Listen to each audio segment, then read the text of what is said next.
C'est l'heure de vous informer, mesdames et messieurs, bienvenue dans ce journal. À la une, lancement officiel ce lundi 24 novembre de la campagne nationale de vaccination d'introduction de vaccins combinés rougeole, rubéole. C'est le ministre de la Santé qui a donné les coups d'envoi.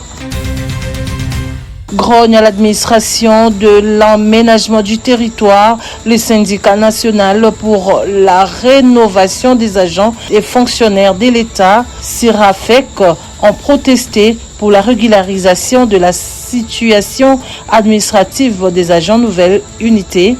2 mémos ont été remis aux représentants du vice-premier ministre en charge de la fonction publique. Et enfin, un accident mortel près de Gramalik. Un camion de Kayas fauche plusieurs personnalités sur la route de Matadi. La population crie au secours pour les contrôles techniques de gros véhicules.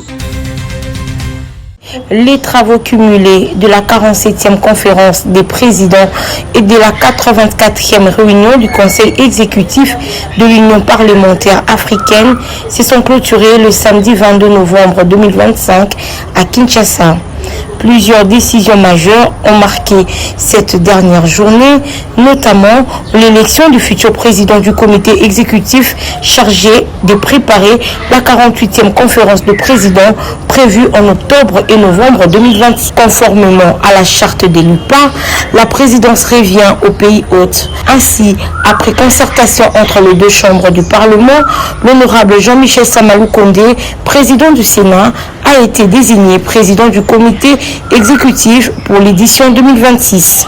Les participants ont condamné les violations des droits de l'homme en RDC, au Soudan et au Mali et ont réaffirmé leur soutien à ces pays. Profondément honoré et touché par la confiance que vous m'accordez en me portant à la tête de notre organisation en qualité de président du comité exécutif, conformément aux dispositions de l'article 14 de nos statuts, j'en mesure avec modestie la pleine portée de la responsabilité à la fois institutionnelle, diplomatique et politique.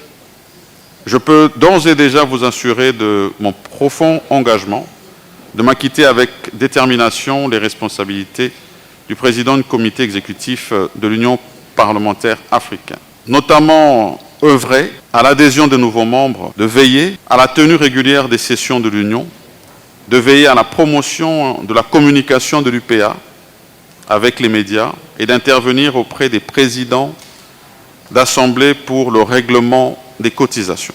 Les femmes parlementaires ont également dénoncé les violences faites aux femmes et aux enfants dans les zones en conflit.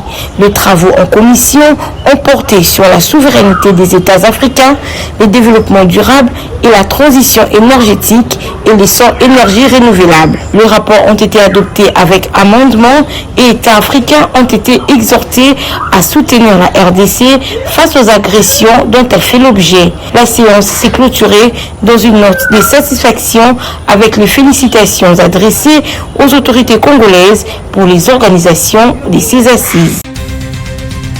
Le ministre de la Santé, Dr Roger Kamba, a lancé ce lundi 24 novembre la campagne nationale d'introduction du vaccin combiné rougeole-rubéole, tout en donnant le coup d'envoi de la nouvelle campagne de vaccination contre la poliomyélite. Contre ces deux maladies-là. Nous avons donc une campagne qui commence à la fin de cette conférence de presse parce qu'on va la lancer, mais qui va progressivement toucher toute la République en commençant d'abord, comme l'a dit le patron de PEV, qui va commencer par cette province, c'est-à-dire les 4 du Grand Katanga, plus les bas et le haut Douélé, ainsi que l'Ituri, pour couvrir à peu près 17 millions d'enfants et d'adultes, enfin des jeunes enfants, mais aussi des adolescents jusqu'à 14 ans, dans un rattrapage, et permettre à ce qu'on ne confonde plus les deux maladies. Parce que le risque qu'on a eu pendant tout ce temps, c'est quand on vaccine contre la rougeole, et que l'enfant présente la rubéole, la maman dit, ben oui, mais on l'a vacciné, mais il fait quand même la maladie. Le vaccin PR protège simultanément contre la rougeole, l'une des maladies infantiles les plus contagieuses, et contre la rubéole, dangereuse pour la femme enceinte et responsable de graves complications congénitales. La vaccination contre la poliomyélite, quant à elle, demeure essentielle pour protéger les enfants contre une maladie invalidante qui n'a pas encore totalement disparu dans le monde. Mais en fait, c'est parce qu'il y a une confusion entre ces deux maladies. Et avec l'introduction de ce vaccin contre la rougeole et contre la rubéole, eh bien, nous allons résoudre ce problème. D'autre part, en donnant 2 vaccins une seule fois, nous réduisons les risques logistiques, nous optimisons le chemin de distribution et nous optimisons le service rendu par les prestataires de soins qui ne reviennent pas 2 fois pour vacciner, mais une seule fois. Avec ces 2 campagnes complémentaires, les pays, la RDC, franchit une étape majeure pour renforcer l'immunité collective, prévenir les épidémies et offrir à chaque enfant une protection fiable, durable et accessible. Nous sommes ici pour réaffirmer notre engagement à accompagner le gouvernement dans la préparation et la mise en œuvre de 2 initiatives majeures. La campagne de rattrapage contre la rougeole et la rubéole et l'introduction du vaccin rougeole-rubéole et les journées nationales de vaccination contre la poliomyélite. Ces campagnes sont essentielles pour protéger nos enfants et renforcer l'immunité collective. Nous félicitons le gouvernement pour cet effort considérable, même colossal, qui a été fait pour que nous puissions être ici aujourd'hui. Les partenaires continueront à soutenir le gouvernement dans la réalisation de ces campagnes. Permettez-moi aussi de rappeler que nous avions commencé, en collaboration avec le gouvernement, le travail d'intégration de ces 2 campagnes, afin d'optimiser les ressources et maximiser l'impact. Bien que cette intégration n'ait pas pu faire cette fois-ci pour le premier bloc de lancement, nous restons engagés aux côtés du gouvernement pour travailler que cette intégration soit effective, possiblement dans les phases suivantes. Excellence, Monsieur le Ministre, distingués invités, parlons d'abord de la vaccination contre le rougeole et la rubéole. L'OMS et les partenaires sont fortement mobilisés pour cette campagne en appuyant le gouvernement pour assurer une campagne de qualité à travers laquelle nous pouvons atteindre la majorité des enfants éligibles et ainsi augmenter significativement le niveau immunitaire. Il s'agit aussi de rappeler que cette campagne est suivie par l'intégration du vaccin combiné contre la rougeole et la rubéole dans le calendrier vaccinal, comme vient de dire Monsieur le Directeur. Cette introduction du vaccin combiné est une étape décisive pour s'assurer de la durabilité de nos efforts pour l'élimination de la rougeole et la réduction du syndrome de rubéole congénitale. Beaucoup de partenaires techniques et financiers se sont pleinement mobilisés pour accompagner le programme élargi de vaccination dans la préparation de cette campagne rougeole et pour préparer l'intégration du vaccin rougeole dans la vaccination de routine. À côté de l'OMS, l'UNICEF, plusieurs partenaires tels que USCDC, AFNET, Village Reach, Agasus et bien d'autres, à travers le financement du Gavi, ont déployé des experts au niveau national dans les antennes de bêtes et certaines zones de santé.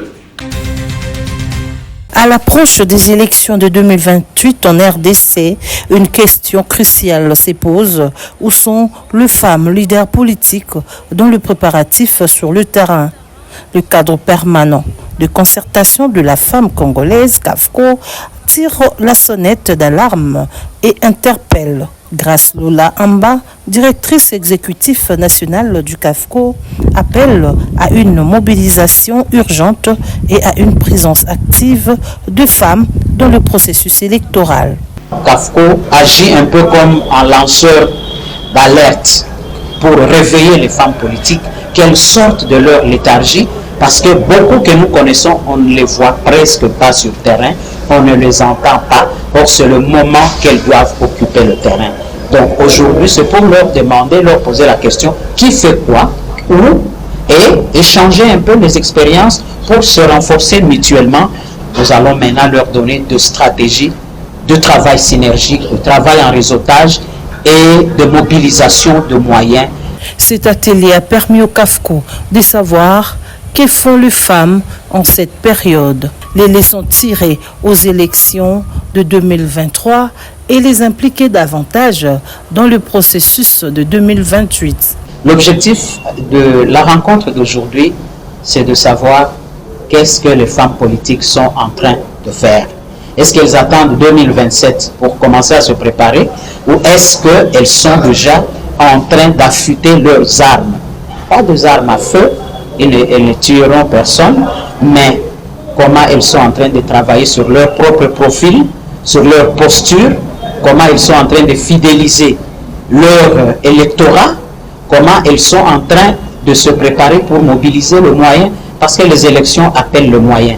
Nous avons pleurniché en 2023 à Rosala Kinambongote, mais l'argent, on ne peut pas l'attendre nécessairement de nos partis politiques. Nous qui voulons postuler, nous devons d'abord nous-mêmes à notre propre niveau nous préparer. Comme on dit, aide-toi et le ciel t'aidera. Appuyé par Open Society Africa, les CAFCO qui militent depuis pour le renforcement de la présence féminine dans les instances décisionnelles.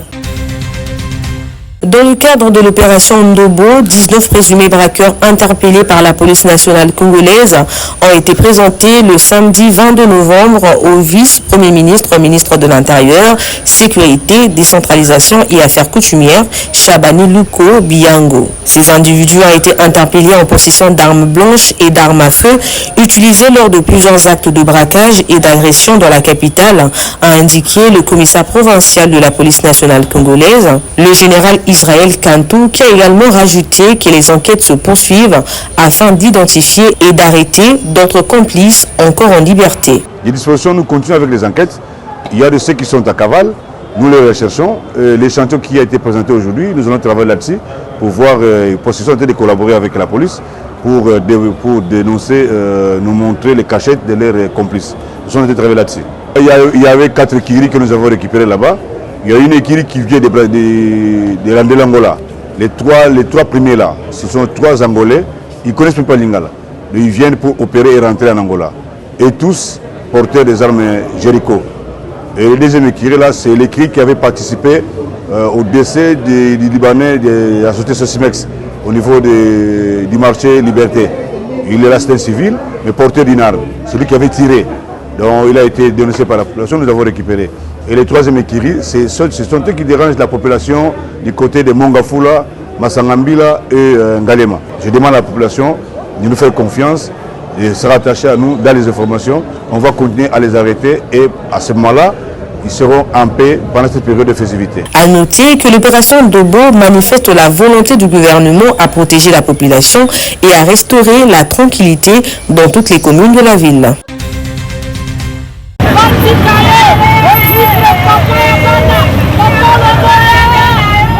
À Bounia, sur l'axe Mouzipela, un moment rare, un moment d'unité, au rythme d'une marche d'endurance. La population de l'Ituri raconte celui qu'elle considère comme un artisan de paix. Le lieutenant général Luboya Kashamadjoni, gouverneur militaire de la province.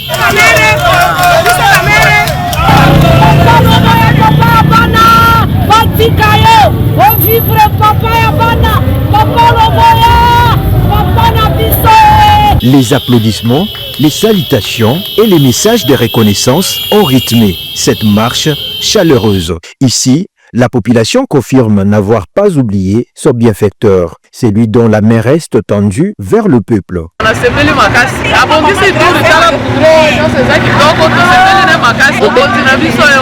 Habitué à s'imprégner des réalités du terrain, le lieutenant général Luboya Kashamadjoni privilégie la proximité. Homme de développement, animé d'un profond sens d'amour pour sa population, il démontre une fois de plus que ni son statut, ni son agenda chargé ne peuvent en aucun cas l'empêcher d'aller lui-même au contact de ses administrés. Bonjour, vous allez bien?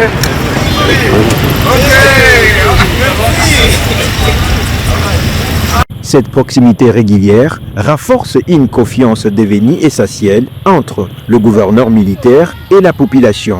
Une population déterminée à accompagner solidaire dans la restauration de la paix, mais aussi dans la relance du développement. À Ituri, cette dynamique s'inscrit pleinement dans la vision du chef de l'État, son Excellence Félix Antoine Tshisekedi Tshilombo, bâtir une paix durable, restaurer l'autorité de l'État et relancer le développement de la province.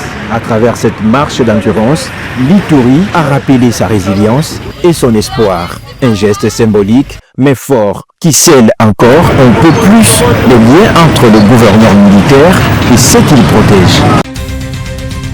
Le syndicat pour la rénovation des agents et fonctionnaires de l'État congolais revendique la régularisation de la situation administrative des agents nouvelles unités. Un mémorandum a pour ce faire été déposé ce lundi 24 novembre au cabinet du vice-premier ministre, ministre de la fonction publique, Jean-Pierre Liaou Ebouya. Le président national de la CIRAFEC a indiqué que la manifestation de ce jour vise notamment à solliciter le changement du secrétaire général, des directeurs chefs des services de ressources humaines, administratives et financiers pour dysfonctionnement. Oui, merci beaucoup. Aujourd'hui, il y a eu un sit-in occasion ponctuel par rapport au dépôt des mémorandums.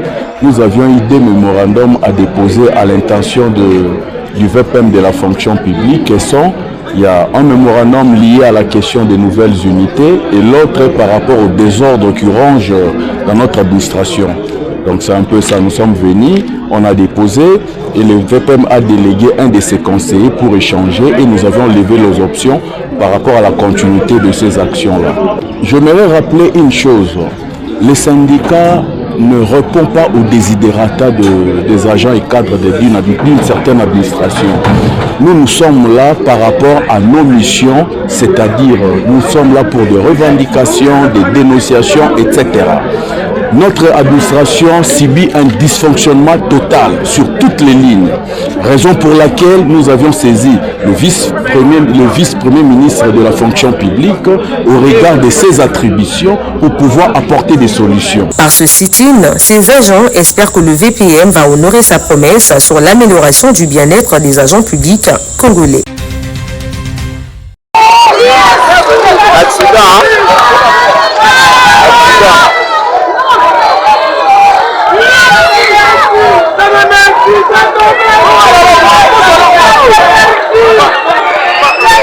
Un grave accident de circulation se produit ce lundi 24 novembre 2025 sur la route de Matadi, à quelques mètres de Gramalik. Un camion transportant des caillasses a percuté plusieurs personnes, causant de pertes en vies humaines. Le service des secours et la police sont rapidement intervenus sur place pour prendre en charge les victimes et établir les circonstances exactes du drame. Par ailleurs, les autorités appellent les usagers à la prudence sur cet axe fortement fréquenté. Cet accident relance la question du respect des contrôles techniques actuellement en cours à Kinshasa. Ces camions sont-ils soumis au contrôle obligatoire? Les autorités devront éclaircir ce point dans les heures à venir.